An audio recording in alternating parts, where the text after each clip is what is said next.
ఏంటి సిస్టర్ అలా ఉక్రోషంతో వస్తున్నావు?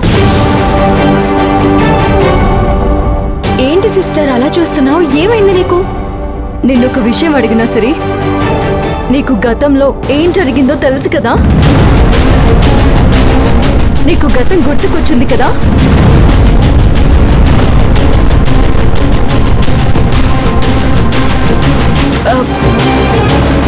ఏం మాట్లాడుతున్నావు సిస్టర్?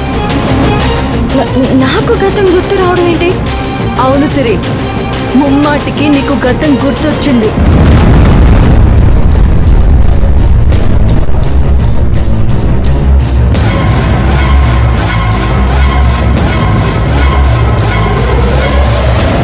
చూడు సిస్టర్, నా వాళ్ళెవరు, ఎక్కడున్నారో, ఎలా ఉన్నారో తెలియక ఇలా పిచ్చిదానిలా తిరగను కదా. హ్యాపీగా వాళ్ళని కూడా ఇక్కడికి తీసుకొస్తాను కదా. నిజం చెప్పు సిరి, నాకెందుకో నీకు గతం గుర్తుకొచ్చిందనిపిస్తోంది. నీ ప్రవర్తనలో తేడా కనపడుతుంది. ఇంతకు ముందు నాకు కనిపించిన సిరి వేరు, ఇప్పుడు కనిపిస్తున్న సిరి వేరు. చూడు సిస్టర్, నీకెందుకు అలా అనిపిస్తుందో నాకు తెలియదు, కానీ నిజంగా నాకు గతం గుర్తుకు రాలేదు. ఒకవేళ గుర్తుకొచ్చుండుంటే నేను దాక్షాయినితో ఎక్కడికి వెళ్ళేదాన్ని కాదు. అక్కడ గోడౌన్లో కూడా మీ దగ్గరకు వచ్చేదాన్నే కాదు. అంతేకాదు, ఆ జాలిరెడ్డి తాళి కడతామని వెంట పడినప్పుడు కూడా నాకు వాళ్ళెవరో తెలీదు.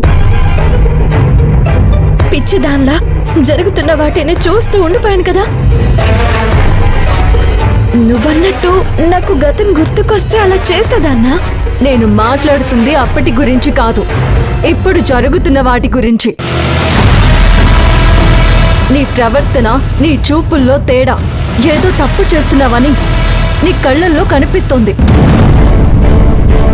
కనిపించకుండా దాస్తున్న నీ భయాన్ని కూడా నేను చూడగలను. ఎందుకంటే నేనొక పోలీస్ ఆఫీసర్ని కనుక. నిజం చెప్పు సరి, నిజం దాచడం వల్ల లేనిపోని ప్రమాదాలే తప్ప నీకు ఎటువంటి ప్రయోజనమూ ఉండదు.